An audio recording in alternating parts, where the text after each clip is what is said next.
जी प्यारे बच्चों, अस्सलाम वालेकुम। मुझे उम्मीद है आप खैरियत से होंगे। और बच्चों, आज हमारा ये जो वीडियो लेक्चर है मैक कॉलेजिएट के मिड टर्म एग्जाम के सलूशन पर मुश्तमिल है।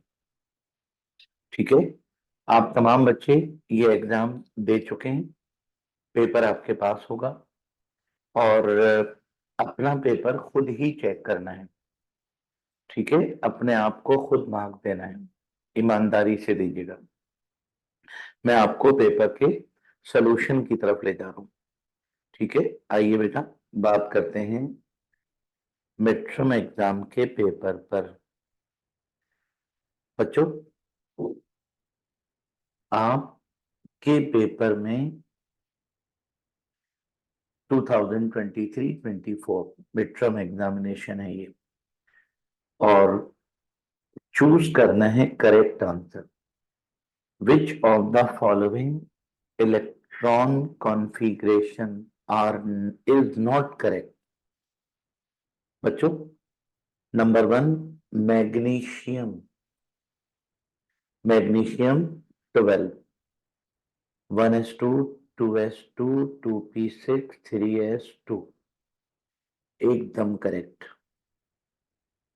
ठीक है, जर्मेनियम 32, और जर्मेनियम 32 पर जाएंगे तो 1s2, 2s2, 2p6, 3s2, 3p6, 4s2, 3d10, 4p2। बच्चों, एकदम करेक्ट, 32 इलेक्ट्रॉन की कॉन्फ़िगरेशन है ये, correct. Copper 29, 1s2, 2s2, 2p6, 3s2, 3p6, 4s2, 4s1, 3d10, एकदम correct. Bromine 35, 1s2, 2s2, 2p6, 3s2, 3p6, 4s2, 3d10, 4p5, एकदम correct. अब आप मुझे ये बताइए, अगर ये सारे करेक्ट हैं तो फिर गलती कहाँ है? गलती बेटा नंबर 2 में है। नंबर 2 में गलती ये है कि 4s2 इधर होना चाहिए था और 3d इधर होना चाहिए था।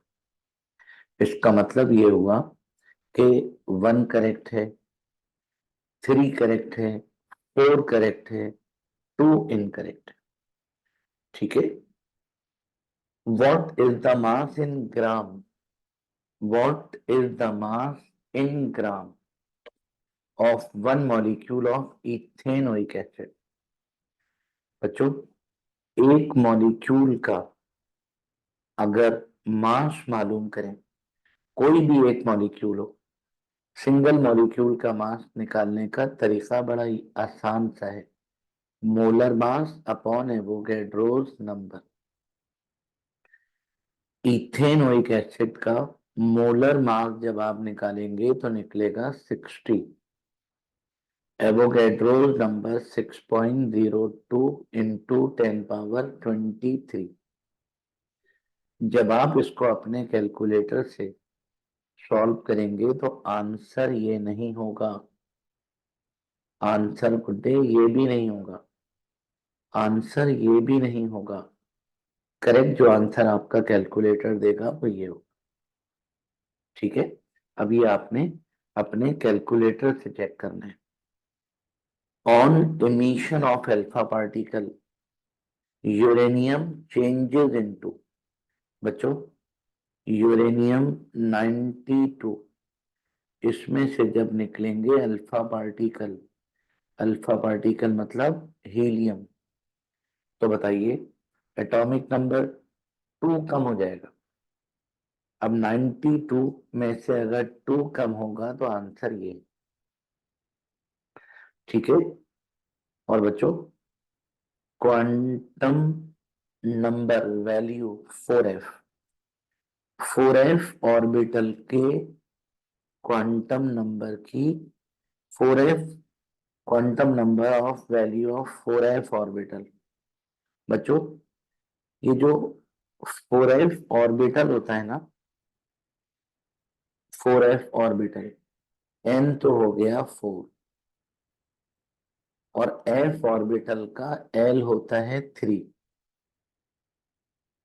क्योंकि s का l 0, p का l 1, d का l 2, f का l 3। तो ऑप्शन 1 में l तो सही है, n 1 है, और ऑप्शन नंबर 2 n 4 है, l 3 है, तो ऑप्शन नंबर 2 करेक्ट है। ठीक है। Total number of ion in one formula unit of ferric chloride. बच्चों, फेरिक क्लोराइड में टोटल नंबर ऑफ आयन, सबसे पहले तो मुझे बताइए, फेरिक क्लोराइड अगर 1 मोल हो तो मॉलिक्यूल होंगे 6.02 इंटू 10⁻⁻23। अब मुझे बताइए, फेरिक क्लोराइड में जब फेरिक क्लोराइड आयन बनेगा तो एक बनेगा फेरिक और तीन बनेंगे, तीन बनेंगे क्लोराइड। कितने हो गए? 4।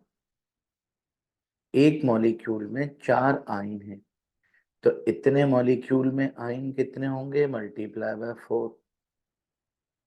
जब 4 से मल्टीप्लाई करेंगे तो आंसर आपको ये वाला मिलेगा। कैलकुलेटर से चेक कीजिएगा। ठीक है जी बच्चों। व्हेन 7.0 इज मल्टीप्लाइड बाय 7.0 को 7.0 को मल्टीप्लाई कर 7.0 इंटू 10⁻12 मल्टीप्लाई करेंगे 2.0 इंटू 10⁻−3। तो सबसे पहले कोफिशिएंट मल्टीप्लाई होंगे और पावर हो जाएगी ऐड। ये पावर ऐड हो गई। ये बना बेटा 14 इंटू 10⁻9।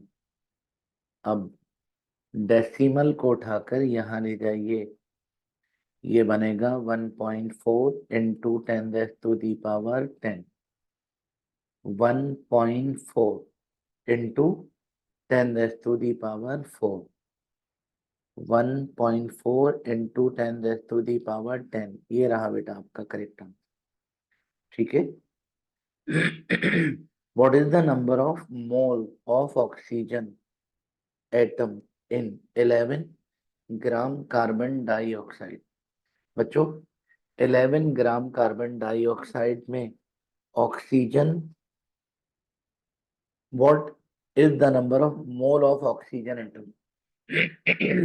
ऑक्सीजन एटम के मोल कितने होंगे? निकालने पड़ेंगे भाई। ये देखिए, कार्बन डाइऑक्साइड में कार्बन 12, ऑक्सीजन 32, ये बन गया 44। अब मुझे बताइए 44 ग्राम कार्बन डाइऑक्साइड में ऑक्सीजन कितने ग्राम है? 32। तो बच्चों 44 gram carbon dioxide contain 32 gram oxygen. 1 gram carbon dioxide contain 32/44 gram oxygen. 11 gram carbon dioxide contain 32/44 into 11। बच्चों, आई थिंक इसका आंसर आएगा 8 ग्राम। आप अपने कैलकुलेटर से चेक जरूर कीजिएगा। जब आप अपने कैलकुलेटर से इसको चेक करेंगे, 32 डिवाइडेड बाय 44 और मल्टीप्लाइड बाय 11, तो बच्चों आंसर आया 8 ग्राम। इसका मतलब हमें ये पता चल गया कि 11 ग्राम कार्बन डाइऑक्साइड में ऑक्सीजन 8 ग्राम है। ऑक्सीजन का मास पता चल गया। अब आपने नंबर ऑफ मोल्स निकालने, एटम के मोल निकालने, मास अपॉन मोलर मास। मास कितना है बेटा? 8। एटम का मोलर मास 16। ऑक्सीजन एटम की बात हो रही है, ठीक है। 8/16 का मतलब हुआ 0.5। अब आप बताइए, आपका करेक्ट आंसर ये हुआ, ठीक है। ऐसे करके बेटा इसको सॉल्व करना है, ठीक है। और आइसो इलेक्ट्रॉनिक आइन contain same number of electron. Iso electronic आइन कहते ही उनको हैं जिनमें इलेक्ट्रॉन सेम हो, ठीक है बेटा। अच्छा, बट डिफरेंट। आइसो इलेक्ट्रॉनिक जो आइन्स होते हैं उनमें उनमें atomic number, but different atomic number, different neutron, different. Iso electronic जो आइन्स होते हैं ना, उनमें बच्चों डिफरेंट नंबर ऑफ प्रोटॉन्स होते हैं, ठीक है। आ नेकलेस हैज 6 ग्राम डायमंड। बच्चों, डायमंड का मतलब होता है carbon, pure carbon. Diamond pure carbon है। अगर ये 12 ग्राम होता तो इसका मतलब होता 1 मोल। डायमंड चूंकि 6 ग्राम है, इसका मतलब हुआ 0.5 मोल। अब आप बताइए, नंबर ऑफ एटम का फार्मूला होता है ना, number of atom is equal to mole into Avogadro's number. Mole बच्चों 0.5, एवोगैड्रोस नंबर 6.02 इंटू 10^23। आंसर आएगा 3.01 इंटू 10^23। 3.01 इंटू 10^23, ठीक है। हाउ मेनी, जी बेटा इसको ओके कर रहे हैं, चले आगे बढ़ते हैं। बच्चों, आपसे कह रहे हैं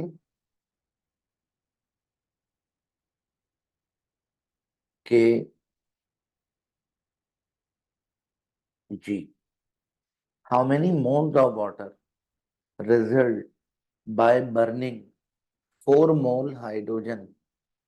4 मोल हाइड्रोजन को बर्न करेंगे तो वाटर के कितने मोल बनेंगे?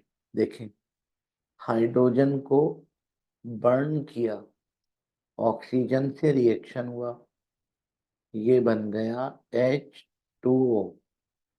अब इक्वेशन बैलेंस करनी है। ऑक्सीजन बेटा लेफ्ट साइड पर 2 है, राइट पर 1 है, तो 2 लगा दीजिए। हाइड्रोजन कितने हो गए? 2 2 4, तो यहाँ 2 लगा दीजिए। बताइए, हाइड्रोजन के मोल कितने हैं? 2। और वाटर के मोल कितने हैं? 2। इसका मतलब जितने मोल हाइड्रोजन है उतने ही मोल वाटर बनेगा। तो how many moles of water result by burning 4 मोल। 4 मोल अगर हाइड्रोजन को बर्न करेंगे तो 4 मोल वाटर बनेगा। ओके हो गया? इस तरह बेटा आप इनको चेक कीजिएगा। चलते हैं शॉर्ट की तरफ। What is meant by actual yield? Why it is always less than theoretical yield? बच्चों, theoretical yield हमेशा ज्यादा होती है और एक्चुअल yield कम होती है। एक्चुअल yield इसलिए कम होती है कि ड्यूरिंग रिएक्शन रिएक्टेंट का कुछ मास प्रोडक्ट में कन्वर्ट हो जाता है, रिएक्टेंट का कुछ मास एनर्जी में कन्वर्ट हो जाता है। तो yield की डेफिनेशन आप ये लिखोगे और बताएंगे कि 2 तरह की यील्ड होती हैं, 3 टाइप की यील्ड होती हैं। और थ्योरेटिकल यील्ड क्लास में ये तमाम डिस्कशन आपसे हो चुका है। आपने सिर्फ बात ये करनी है कि theoretical yield, actual yield, okay. और अब आपने बताना है कि actual yield always less than theoretical yield because during reaction some amount of reactant is converted into energy, कुछ अमाउंट एनर्जी में कन्वर्ट हो जाता है, इसलिए थ्योरेटिकल yield ज्यादा होती है और एक्चुअल yield कम होती है। ऐसे करके बेटा आपने जवाब देना है। क्वेश्चन नंबर 2 का पार्ट नंबर 2, नाइट्रोजन, आपको नाइट्रोजन का वॉल्यूम दे रहे हैं कितना, 112 डेसीमीटर क्यूब और कैलकुलेट करवा रहे हैं मास।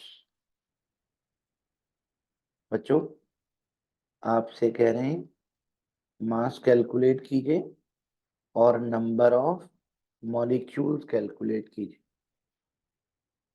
ठीक है। और वॉल्यूम है 112। बच्चों जब आप इसको सॉल्व करेंगे तो वॉल्यूम का फार्मूला है मोल इनटू मोलर वॉल्यूम, मोल इनटू मोलर वॉल्यूम 22.41। अब बताइए यहां से मोल निकाल लेंगे, ठीक है बेटा। Therefore mole is equal to V upon 22.41। Mole is equal to volume कितना है 22 पॉइंट, सॉरी वॉल्यूम कितना है, वॉल्यूम है 112 और मोलर वॉल्यूम 22.41। बच्चों जब आप अपने कैलकुलेटर से 112 को डिवाइड करेंगे 22.41 से तो मोल आएंगे। बच्चों मोल आ जाएंगे 4.997 मोल आ गए, नाइट्रोजन के मोल आ गए। अब क्या करना है, now mole is equal to mass upon molar mass. तो मास निकालने के लिए क्रॉस मल्टीप्लाई करेंगे, mass is equal to mole into molar mass, ठीक है। मोल कितने बेटा 4.997 और नाइट्रोजन का मोलर मास 28। अब जल्दी से बताइए क्या होगा, मोल को मल्टीप्लाई कर देंगे 28 से तो बच्चों मास आ जाएगा, नाइट्रोजन का मास आएगा 139.9 ग्राम, ठीक हो गया। ऐसे करके आपने जवाब देना था, ठीक है जी। रिएक्शन देखें पहले, एल्युमिनियम और सल्फर दोनों रिएक्ट कर रहे हैं तो एल्युमिनियम सल्फाइड बन रहा है। Aluminium sulphide is prepared by the reaction of aluminium metal and sulphur powder to elevate temperature.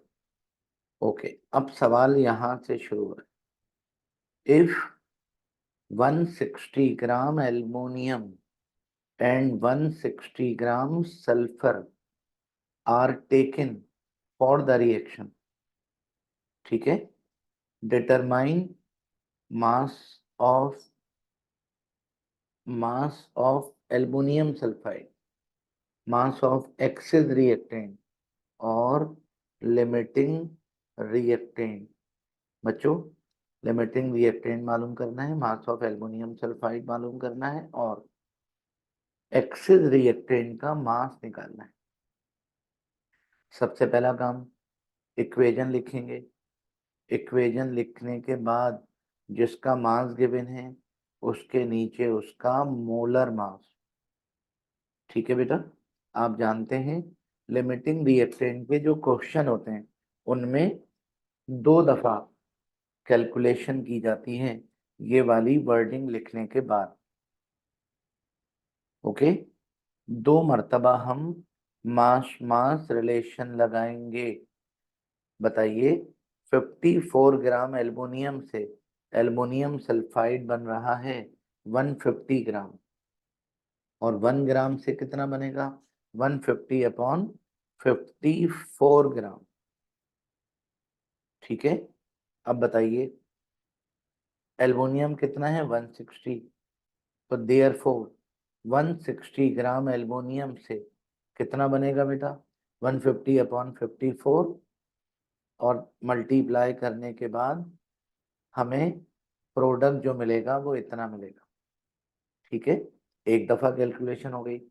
अब 96 ग्राम सल्फर से 150, 96 ग्राम सल्फर बच्चों, सल्फर 96 ग्राम सल्फर से 150, 1 ग्राम से 150 अपॉन 96। ठीक है, और 160 ग्राम से कितना होगा?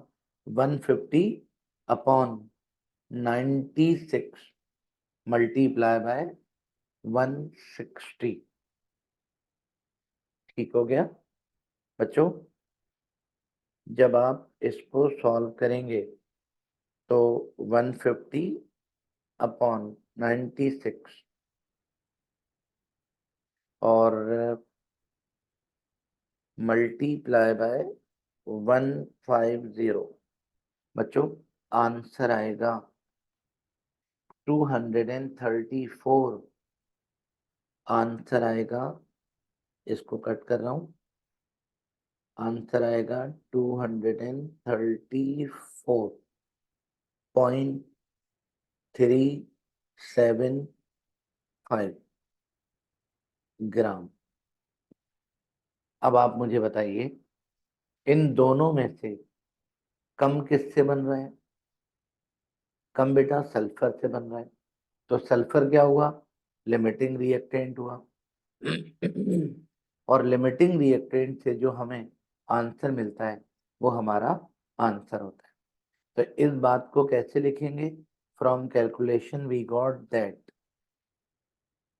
sulfur is the limiting reactant and hence 234.375 gram aluminium sulphide will be formed। बच्चों लिमिटिंग रिएक्टेंट भी पता चल गया, मास ऑफ एल्युमिनियम सल्फाइड कितना बनेगा वो भी पता चल गया। अब हमें पता करना है कि अगर सल्फर लिमिटिंग है तो एल्युमिनियम एक्सिस होगा। ठीक है, तो अब हम मालूम करेंगे कि एक्सिस रिएक्टेंट बचेगा कितना। इसके लिए हमें मालूम ये करना होगा कि ये जो प्रोडक्ट हमें मिल रहा है ना, इतने ग्राम एल्युमिनियम सल्फाइड कितने ग्राम एल्युमिनियम से बनेगा। ठीक है, तो बच्चों कुछ इस तरह से होगा, 150 ग्राम Al2O Al2S3 is produced by 96 gram sulphur. ठीक है बच्चों, दोबारा लिख रहा हूं, दोबारा लिख रहा हूं, क्या 150 150 ग्राम, इक्वेशन से पता चल रहा है, aluminium sulphide is produced by, जी बेटा, 96 ग्राम सल्फर, और 1 ग्राम एल्युमिनियम सल्फाइड बनेगा। अच्छा, हमें एक्सेस रिएक्टेंट पता करना है, सॉरी, एक मर्तबा फिर देख लें। एक्सेस रिएक्टेंट एल्युमिनियम है, तो 150 gram aluminium sulphide is produced by 54 gram aluminium. तो बच्चों 150 ग्राम एल्युमिनियम सल्फाइड बनेगा 54 ग्राम एल्युमिनियम से, और 1 ग्राम बनेगा 54 अपॉन 150 ग्राम एल्युमिनियम से। अब आप मुझे बताइए, एल्युमिनियम सल्फाइड बना कितना है? 234.375, 234.375 ग्राम एल्युमिनियम सल्फाइड बनेगा 54 अपॉन 150 इंटू 234.375 ग्राम एल्युमिनियम। बच्चों इसको सॉल्व करेंगे, और जब इसको सॉल्व करेंगे तो 54 डिवाइडेड बाय 150 और मल्टीप्लाई बाय 234.3375। तो बच्चों हमें जो एल्युमिनियम चाहिए होगा वो 84.375 ग्राम एल्युमिनियम, यानी हमारा जो एल्युमिनियम खर्च होगा वो इतना होगा, ठीक है। और एल्युमिनियम था कितना? 160। तो आप क्या करोगे? Hence mass of excess reactant, mass of excess reactant यानी एल्युमिनियम कितना था? 160। खर्च कितना हुआ? 84.375, ठीक है। अब आप क्या करेंगे बच्चों? 160 में से माइनस कर देंगे 84.375। तो बच्चों एल्युमिनियम जो बाकी बचेगा 75.625 ग्राम, ये एक्सेस बच जाएगा एल्युमिनियम, ठीक है। नीचे जगह कम थी इसलिए नीचे वाला काम मैंने ऊपर कर दिया। आप इसको ऐसे करके अपनी कॉपी में सॉल्व कीजिएगा और लाजमी कीजिएगा, ठीक है। चलें आगे बढ़ते हैं बच्चों। स्टेट करना है N+L rule with its two condition. बच्चों N+L रूल, हमें N+L रूल का पहला स्टेटमेंट ये है, पहली कंडीशन, और दूसरी कंडीशन ये, ठीक हो गया। चले दोनों कंडीशन हो गई। अब इलेक्ट्रॉनिक कॉन्फ़िगरेशन लिखनी है। फ्लोरीन -1, -1 का मतलब एक इलेक्ट्रॉन इसमें ज्यादा है, तो 1s2 2s2 2p6 10 हो गए। नाइट्रोजन 7, 1s2 2s2 2p3 7 हो गए। कैलिश 1s2 2s2 2p3, कैल्शियम +2 है, +2 का मतलब 2 इलेक्ट्रॉन इसमें कम होंगे, तो 18 होंगे। तो 1s2 2s2 2p6 3s2 3p6, ठीक बेटा। शॉर्ट का क्वेश्चन था, शॉर्ट सा आंसर था। 54 gram dinitrogen pentoxide decompose हो रही है। Find the volume of nitrogen dioxide and mass of O2। क्या करना है बेटा? नाइट्रोजन डाइऑक्साइड का वॉल्यूम और ऑक्सीजन का मास निकालना है। और डाई नाइट्रोजन पेंटाऑक्साइड कितना है? 54 ग्राम। ठीक है, स्टोशियोमेट्री का क्वेश्चन है। सबसे पहला काम, इक्वेशन लिखेंगे और जिसका मास गिवन है उसका मोलर मास, और जिसका वॉल्यूम निकालना है उसका मोलर वॉल्यूम। नाइट्रोजन डाइऑक्साइड के मोल कितने हैं? 4।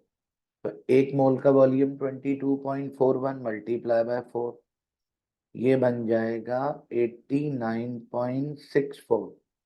और ऑक्सीजन का मास निकालना है तो मोलर मास 32। ठीक है बेटा, ऑक्सीजन का मास निकालना है तो मोलर मास हो गया 32 ग्राम। अब बताइए, मास वॉल्यूम रिलेशन लगेगा इन दोनों में। 216 gram dinitrogen pentoxide produce 89.64 decimetre cube nitrogen dioxide. 1 gram से इतना और 54 ग्राम से जो वॉल्यूम मिलेगा बच्चों वो ये होगा। ठीक है, इस वॉल्यूम को चेक कर लीजिएगा, शायद मुझे गलत लग रहा है, मैं खुद भी चेक कर लेता हूँ। 89.64 डिवाइडेड बाय 216 मल्टीप्लाई बाय 54। जी बच्चों, आंसर इसका रॉन्ग लिखा हुआ है। आंसर इसका आएगा 22.41। 22.41 ये नाइट्रोजन डाइऑक्साइड का वॉल्यूम आ गया। अब क्या करेंगे? अब बेटा एक दफा और कैलकुलेशन करेंगे to find out mass of O2। जी बेटा, 216 ग्राम N2O5 produce 32 gram oxygen. 1 gram से 32/216 ग्राम ऑक्सीजन, और therefore 54 gram dinitrogen pentoxide produce 32/216 into 54 gram O2। जी बच्चों, तो इसको सॉल्व करेंगे कैसे? 32 डिवाइडेड बाय 216 और मल्टीप्लाई बाय 54।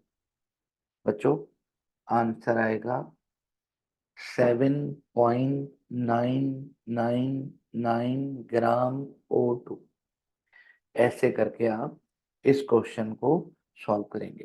ठीक है, next, calculate the number of mole, number of mole, number of molecule and volume in centimetre cube of 0.32 gram CH4 and sulphur dioxide eight STP। बच्चों दो पार्ट हैं, ए और B. आपको ए part में mass given है methane का, ठीक है, जबकि इसका मोलर मास होता है 16। ठीक है, आपको क्या करना है? नंबर ऑफ मोल निकालना है, मॉलिक्यूल निकालना है और वॉल्यूम। तो मास गिवन है, मोल कैसे निकालेंगे? मास अपॉन मोलर मास। बच्चों मास को मोलर मास से डिवाइड किया, मोल आ गए। मोल को मोलर वॉल्यूम, मोल को एवोगैड्रोस नंबर से मल्टीप्लाई कर देंगे। ऐसा करने से नंबर ऑफ मॉलिक्यूल्स आ जाएंगे। ठीक है बेटा। और वॉल्यूम निकालने का फार्मूला क्या है? Volume is equal to mole into molar volume. तो मोल कितने हैं? ये रहे। और मोलर वॉल्यूम से मल्टीप्लाई कर देंगे, आंसर आएगा। मगर ये आंसर डेसीमीटर क्यूब में आएगा, क्योंकि मोलर वॉल्यूम भी डेसीमीटर क्यूब में। इसको सेंटीमीटर क्यूब में कन्वर्ट करने के लिए मल्टीप्लाई कर देंगे 1000 से। तो बच्चों वॉल्यूम पता चल गया। मालूम ये हुआ कि 0.32 ग्राम अगर मीथेन हो तो मोल इतने होते हैं।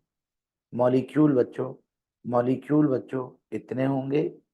और वॉल्यूम सेंटीमीटर क्यूब में इतना होगा। ओके। अब आप नेक्स्ट 0.32 ग्राम सल्फर डाइऑक्साइड है। इसका मोलर मास सल्फर 32, ऑक्सीजन 32, 64 हो गया। Number of mole, number of molecule और वॉल्यूम निकालने। सेम वही पैटर्न होगा। नंबर ऑफ मोल के लिए मास अपॉन मोलर मास। मास को मोलर मास से डिवाइड कर दिया तो बच्चों मोल आ गए। मोल को एवोगैड्रोस नंबर से मल्टीप्लाई कर दिया तो मॉलिक्यूल्स आ गए। ठीक है। और मोल को मोलर वॉल्यूम से मल्टीप्लाई किया तो वॉल्यूम आ गया। 1000 से मल्टीप्लाई कर दीजिए तो ये सेंटीमीटर क्यूब में कन्वर्ट हो गया। ऐसे करके सॉल्व करेंगे इसको। ठीक है बच्चों। Mass of 7 gram potassium chlorate on heating decompose completely to potassium chloride with liberation of oxygen। तो पोटाशियम क्लोराइड कितना है? 7 gram. Determine volume of oxygen. Oxygen का वॉल्यूम निकालना है। बताओ बेटा क्या करोगे? इक्वेशन लिखेंगे। जिसका मास गिवन है उसका मोलर मास, और जिसका वॉल्यूम निकालना है उसके नीचे मोलर वॉल्यूम। अब मास वॉल्यूम रिलेशन लगाएंगे। 245 ग्राम पोटाशियम क्लोरेट से 67.23, और 1 ग्राम से 67.23 अपॉन 245, और 7 ग्राम से कितना होगा? Multiply by 7। बुड्ढे ऑक्सीजन का वॉल्यूम ऐसे पता चलेगा।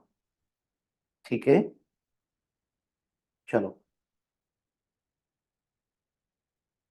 Draw the shape of atomic orbital L is equal to 1, L is equal to 2।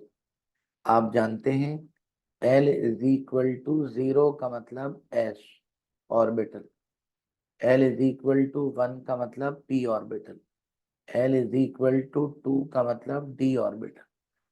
तो L इज इक्वल टू 1 मतलब P, L is equal to 2 मतलब D। ड्रॉ करना है shape atomic orbital L is equal to 1।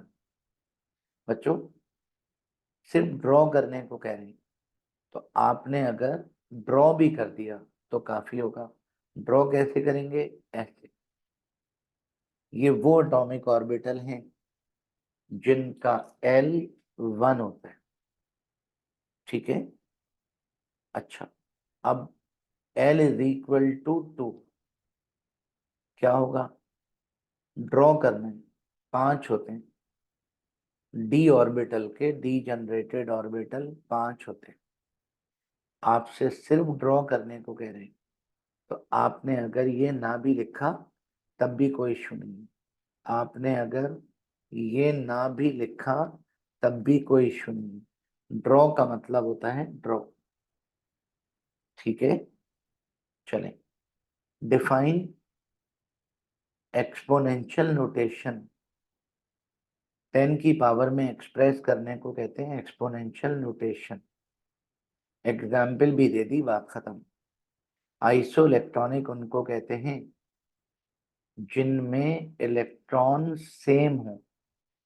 आइन having same electronic configuration are called isoelectronic ion। बच्चों, एक जैसी energy के ऑर्बिटल को डीजनरेटेड ऑर्बिटल कहते हैं। सेम एनर्जी, ठीक है। पी ऑर्बिटल के डीजनरेटेड ऑर्बिटल 3 होते हैं और डी ऑर्बिटल के 5 होते हैं, ठीक है। स्टोशियोमेट्री स्टडी ऑफ बच्चों quantitative relationship between amount of reactant and amount of product in a chemical reaction given by balanced chemical equation। आप इस कॉल्ड स्टोशियोमेट्री। मुझे उम्मीद है ये तमाम डेफिनेशन आपने अच्छी करके याद की हुई होंगी। बच्चों, सॉल्व करना है इन चारों को। नंबर 1, बताओ बेटा, मल्टीप्लाई जब करते हैं तो कोफिशिएंट को मल्टीप्लाई करेंगे और पावर को ऐड कर देंगे। ये देखिए, सॉरी बच्चों, कोफिशिएंट मल्टीप्लाई हो गया और पावर ऐड हो गई, आंसर आ गया। ठीक हो गया। चलें, नंबर 2, डिवाइड करना है।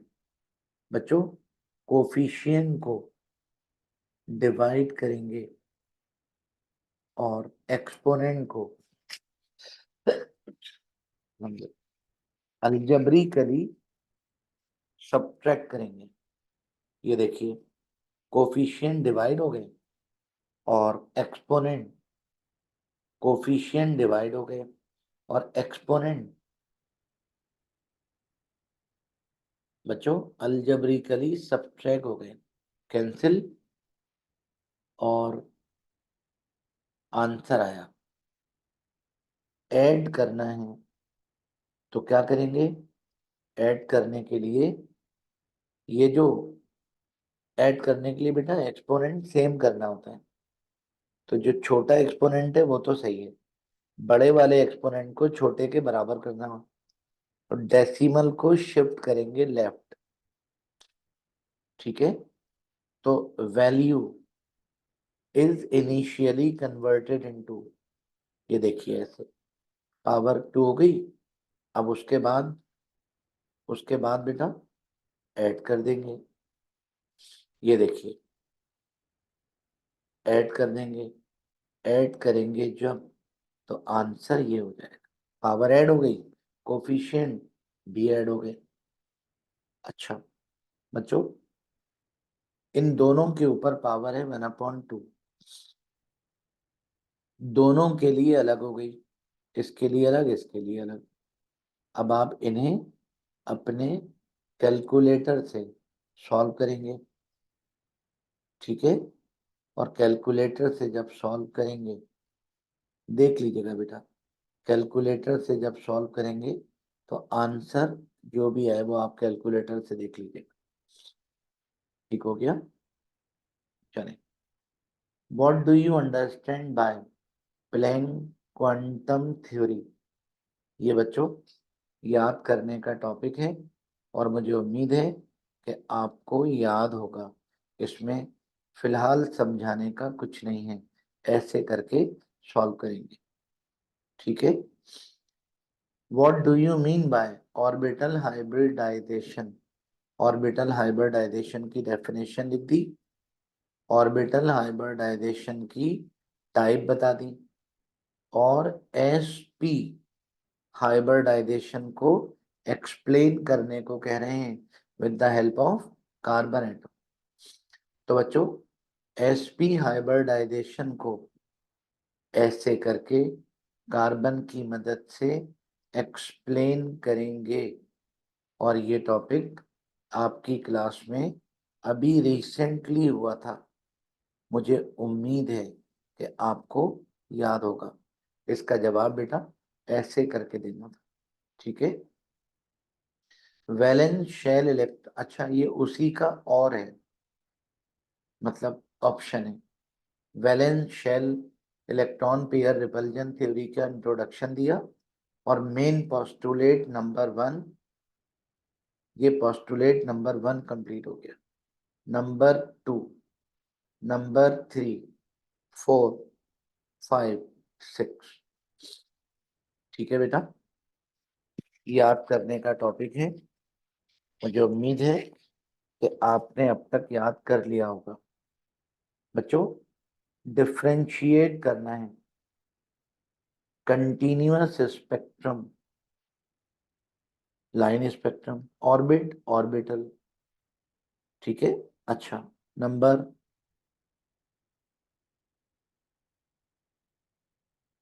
अच्छा, तो आपने continuous spectrum, line spectrum, orbit and orbital, इनको बेटा ऐसे बीच में लाइन खींचकर डिफरेंशिएट कीजिएगा। मेंशन करना है बोहर एटॉमिक थ्योरी के डिफेक्ट्स। ठीक है। अगर ना कर सकें तो नोट लिखना है स्पेक्ट्रम पर। ठीक है। अच्छा बच्चों, बारी है अब सेक्शन सी। सेक्शन सी यानी लॉन्ग। अरेंज करना है ऑर्बिटल्स को यूजिंग n+l रूल। बच्चों, सबसे पहला काम इन सबके n+l निकालने। Number 1 4d, number 2 7s, number 3 4f। 4d का n+l, जी बेटा n 4 हो गया और d है तो 2 हो गया, मतलब 6। 7s का n+l निकालना है तो 7+0 मतलब 7।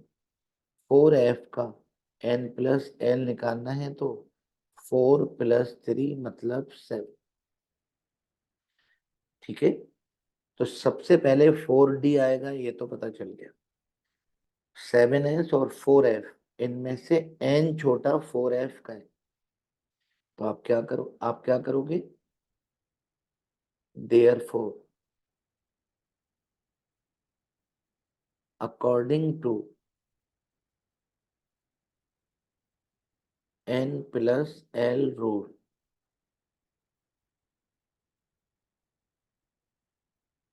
करेक्ट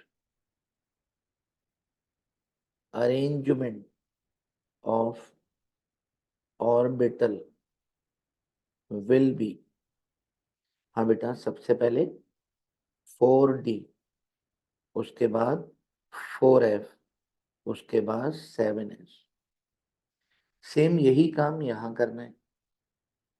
तो 3d, 4s, 4p, 5s और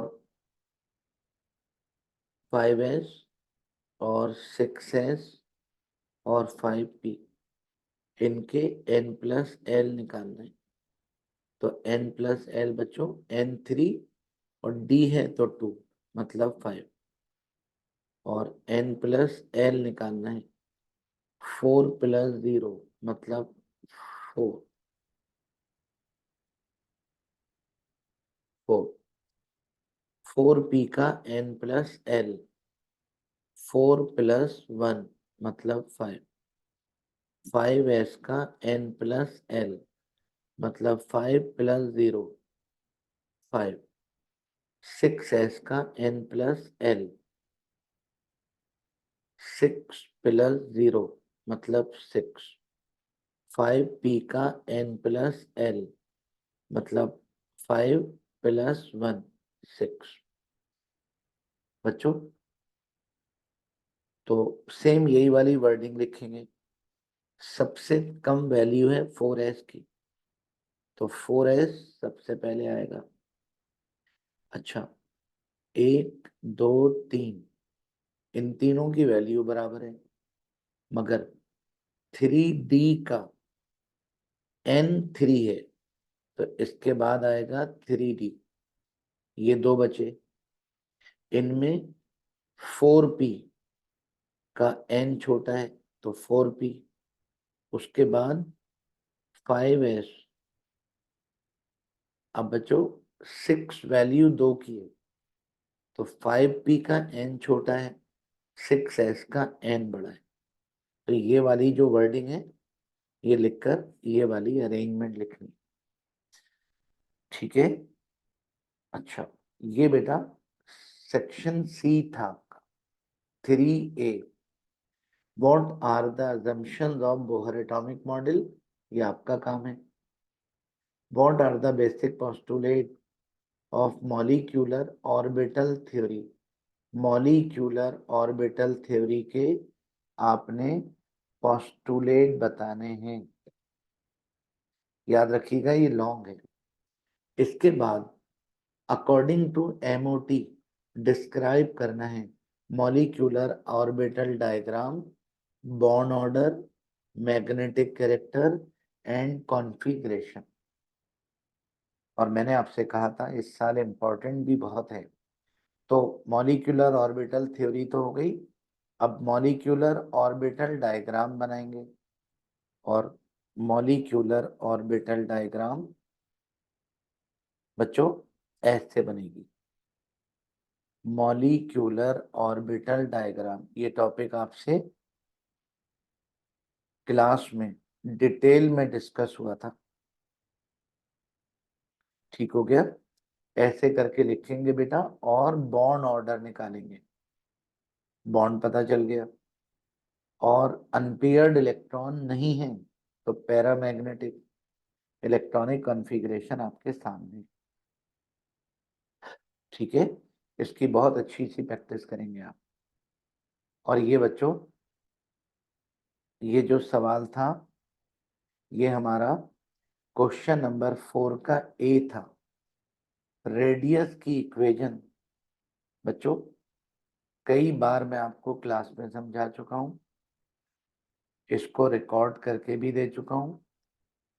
आपने ऐसे करके इक्वेशन निकालनी है रेडियस की, और उसके बाद यहां तक लाकर इसको ऐसे करके छोड़ना है, ठीक हो गया। चलिए बच्चों last question, explain shape of molecule. Methane molecule का शेप अभी चंद दिनों पहले की बात है, ये बात आपसे क्लास में डिस्कस हुई थी, ठीक है। मीथेन मॉलिक्यूल का शेप ऐसा होगा, अमोनिया मॉलिक्यूल का शेप ऐसा होगा। ये मैं आपको रिकॉर्ड करके भी दे चुका हूं, क्लास में भी समझा चुका हूं, अब बाकी काम आपका है।